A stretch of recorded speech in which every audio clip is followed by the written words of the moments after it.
Video देखने के पहले कृपया इस वीडियो को लाइक करें, सब्सक्राइब करें और शेयर करें ताकि दूसरे लोगों को भी इसका फ़ायदा मिल सके। धन्यवाद।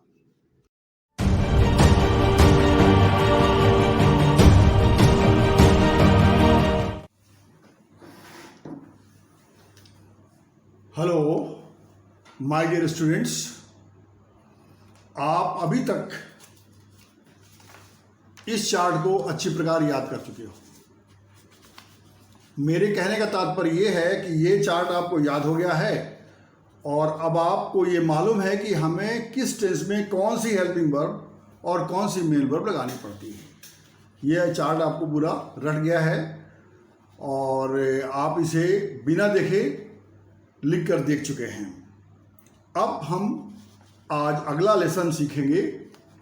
हमारा अगला लेसन है कैसे हम हिंदी वाले वाक्यों को अंग्रेजी में बदल सकते हैं, यानी कैसे हम हिंदी से अंग्रेजी में ट्रांसलेशन कर सकते हैं।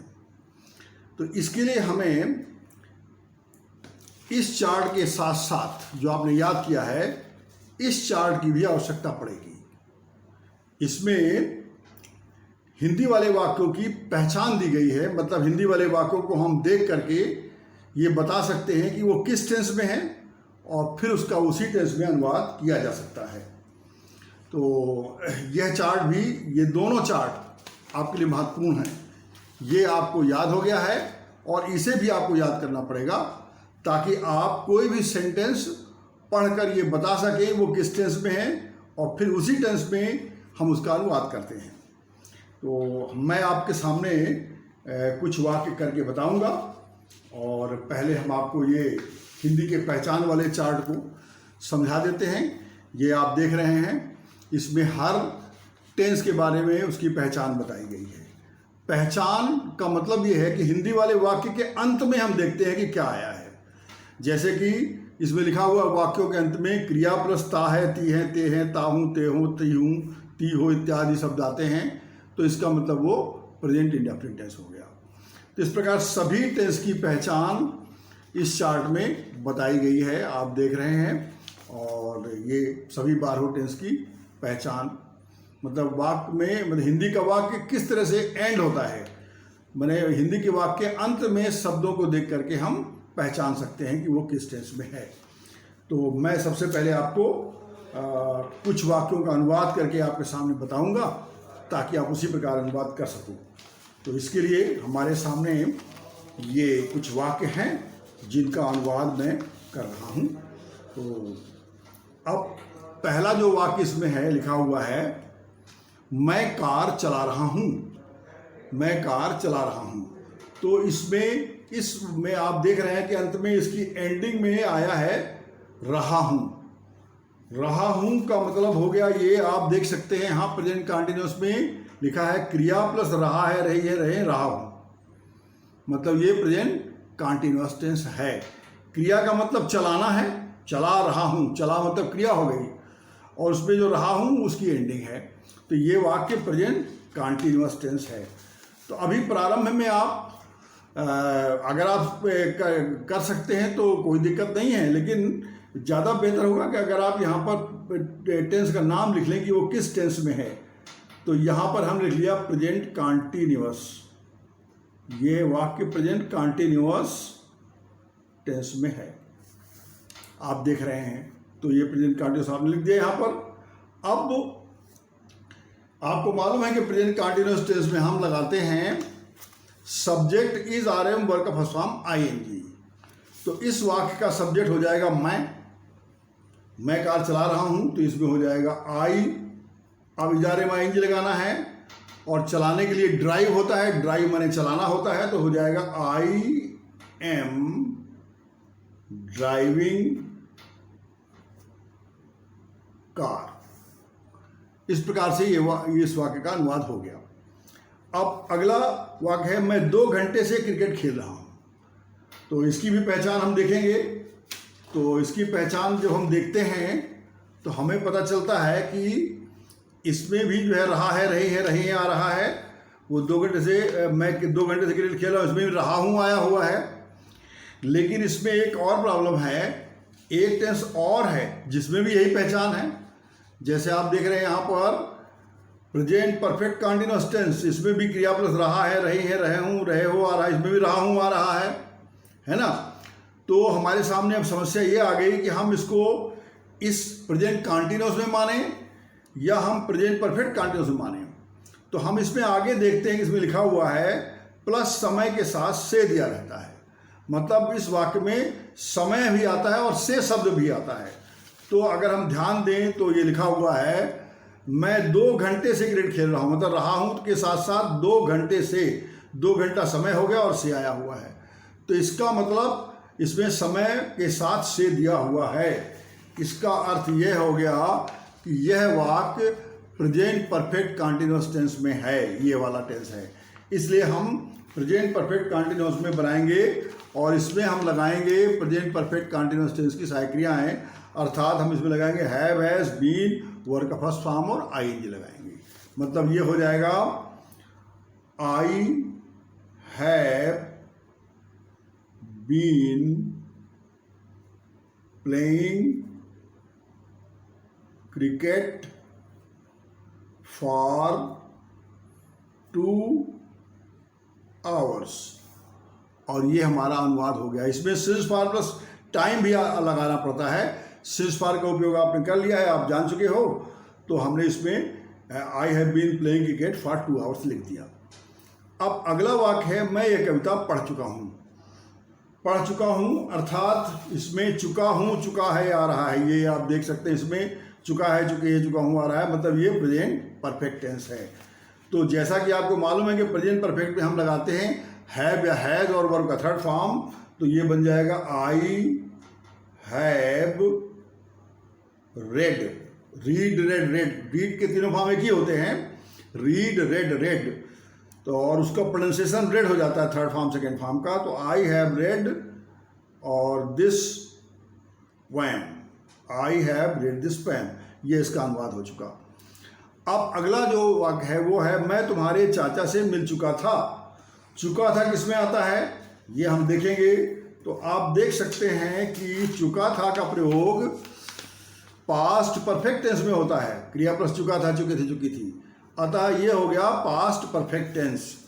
तो हम इसको पास्ट परफेक्ट में बनाएंगे। तो इसमें सब्जेक्ट वो है, मतलब ही आएगा, और इसमें हैड और थर्ड फॉर्म लगाते हैं। तो he had met your uncle, ये हो गया। वो तुम्हारे चाचा से मिल चुका था, he had met your uncle, और ये हमारा अनुवाद हो गया। अब इसके बाद अगला है वो हॉकी खेलता है। खेलता है का मतलब ये ता है ते हैं ती हैं पहला ही टेंस है, मतलब इसमें पहला ये ता है ते हैं ती हैं पहला ही टेंस है। अतः हम इसको प्रेजेंट इंडेफिनिट में हमको करना है। तो प्रेजेंट इंडेफिनिट में आपको मालूम है कि ये अफर्मेटिव सेंटेंस है, तो इसमें सब्जेक्ट वर्ब का फर्स्ट फॉर्म, ऑब्जेक्ट या वर्ब के फर्स्ट फॉर्म में एस यस सब्जेक्ट के अनुसार लगाना पड़ेगा। तो चूंकि ही है यहाँ पर सब्जेक्ट, इसलिए यहाँ पर हम ही लिखेंगे, ही सिंगुलर है, इसलिए इसके साथ एस बढ़ जाएगा क्रिया में। तो ये हो जाएगा ही प्लेज हॉकी, और ये हमारा वाक्य बन गया ही प्लेज हॉकी।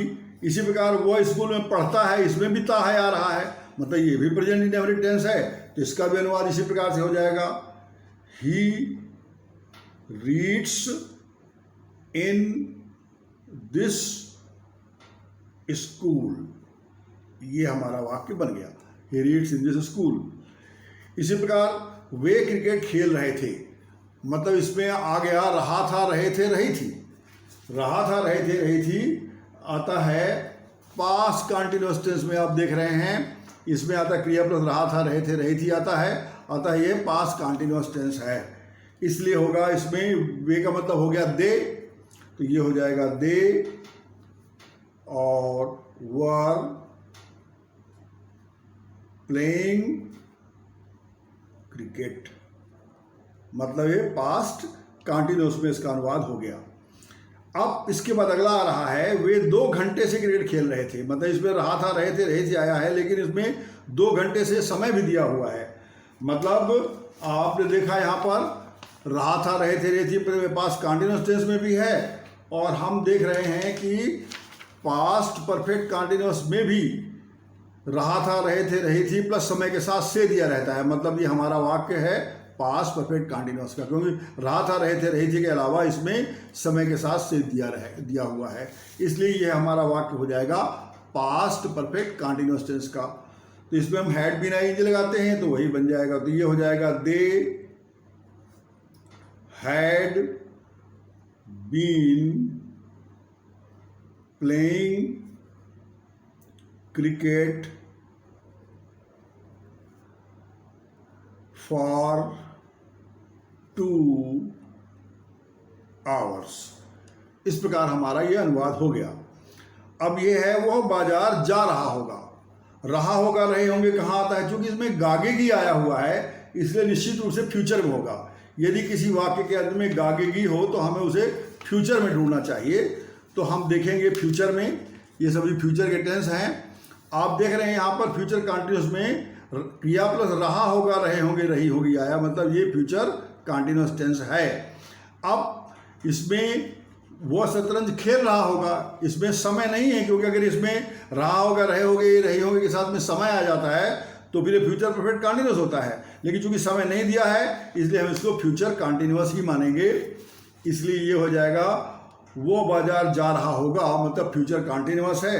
तो ये हो जाएगा he will be going to market. ये हो गया हमारा वाक्य फ्यूचर कंटिन्यूअस। अब इसके बाद अगला वाक्य भी इसी प्रकार से, वह शतरंज खेल रहा होगा, ये भी फ्यूचर कंटिन्यूअस है। तो इसको भी हम लिख देंगे he will be playing chess. Chess यानी शतरंज होता है, तो ये हमारा बन गया। लेकिन अब उसके बाद आगे जो वाक्य दिया गया है वह सुबह से शतरंज खेल रहा होगा, मतलब इसमें ये फ्यूचर परफेक्ट कंटिन्यूअस टेंस हो गया, क्योंकि इसमें रहा होगा, रही होंगे, रहे होंगे के साथ साथ समय के साथ से दिया हुआ है।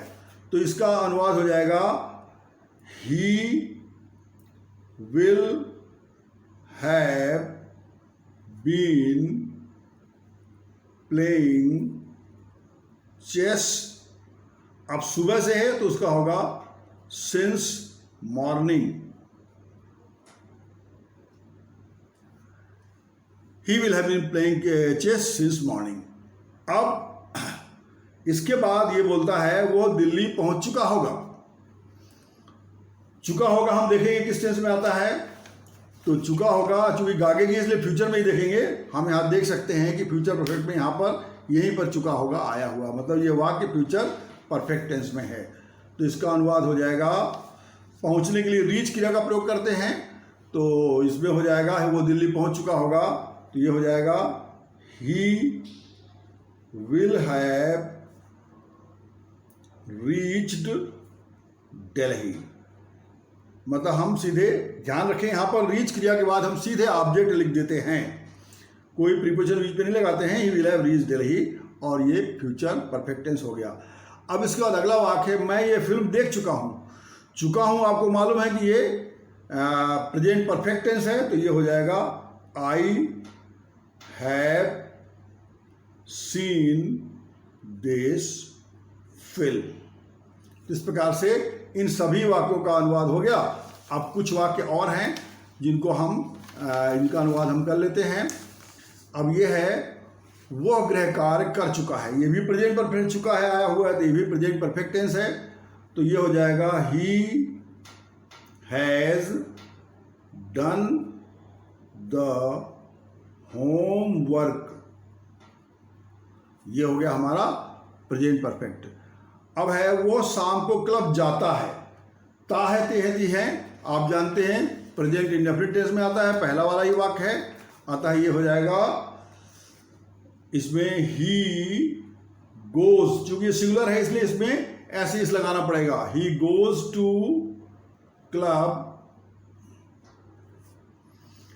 शाम को मतलब हो जाएगा in the evening.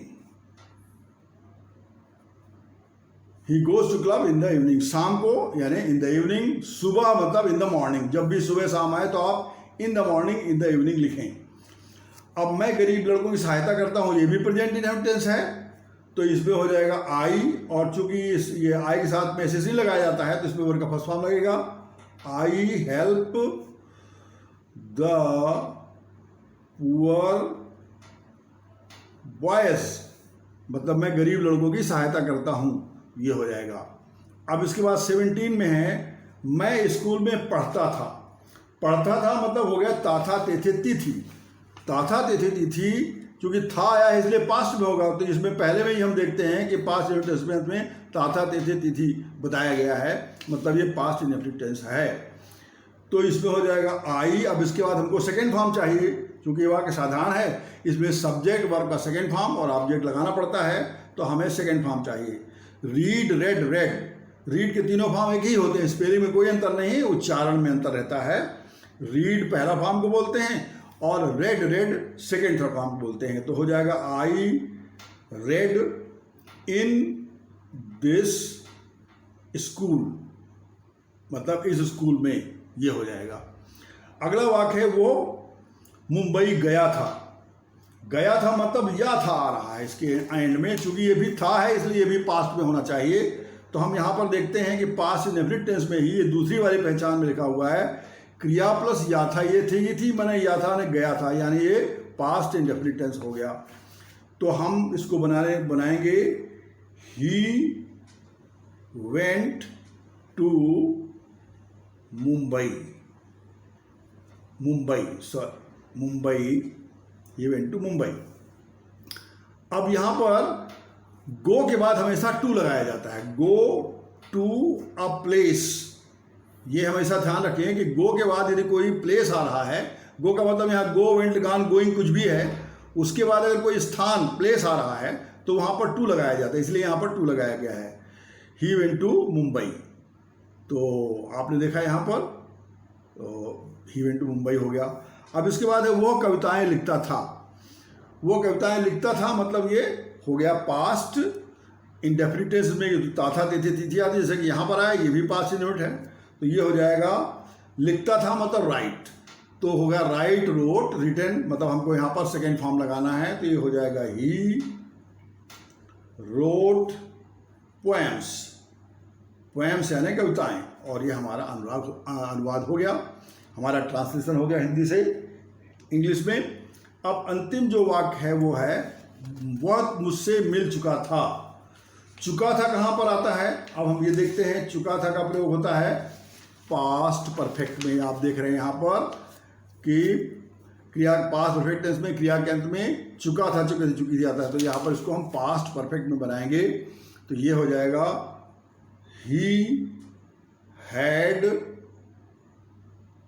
Met me. He had met me मतलब वो मुझसे मिल चुका था। ये होगा मीट, मीट माने मिलना, और उसका मेट होता है सेकेंड थर्ड फॉर्म, तो ही हैड मेट मी, वो मुझसे मिल चुका था।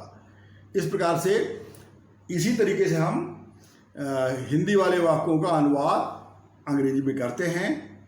This is how we translate Hindi sentence in English. और आपको आगे की एक्सरसाइज करना है, इसमें जो आपको मिलेंगी, जैसे आप सामने देख रहे हैं यहाँ पर, यहाँ से ये एक्सरसाइज है, पहली आपको जो करना है इसको आप करें, फिर इसके बाद एक और एक्सरसाइज है उसको करें। तो पहले आप इसको करें इस एक्सरसाइज को, इसके बाद फिर मैं इसके लिए आपको फिर से समझाऊंगा कैसे करना है, फिर आप आगे बढ़ेंगे। तो पहले आप ये वाली एक्सरसाइज करें, मैं समझता हूँ आपसे पूरी तरह से बन जाएगी। इसमें ध्यान रखें इसके बगल में मीनिंग जो भी कठिन शब्द हैं उनकी इंग्लिश दी गई है। ये इसलिए दिया गया है ताकि आपको कोई कठिनाई ना हो और आप आराम से उसी में देख करके मीनिंग और आप सीधे अनुवाद कर सकते हैं। तो ज़्यादा बेहतर ये होगा कि पहले आप हिंदी वाले वाक्य लिखें जैसे इसमें लिखे गए थे, और उसके नीचे यहाँ जगह छोड़ दें और यहाँ पर पहले टेंस पहचान कर लिख लें और फिर अनुवाद करें, तो आपको ज़्यादा सुविधा रहेगी। और अगर आप सीधे कर सकते हैं तो कोई बुरी बात नहीं, लेकिन अगर आपको कॉन्फिडेंस कमज़ोर है तो पहले आप वाक्य के बाद यहाँ जगह छोड़ दें और यहाँ इसके बगल में पहले टेंस का नाम पहचान करके सभी वाक्यों के टेंस पहचान कर उसका नाम यहाँ लिख दें और फिर इसके बाद अनुवाद करें, तो आपसे जल्दी बन जाएगा। मैं समझता हूँ आप 100% एक्यूरेसी के साथ में, 100% एक्यूरेसी के साथ में ये एक्सरसाइज कर सकते हैं। धन्यवाद।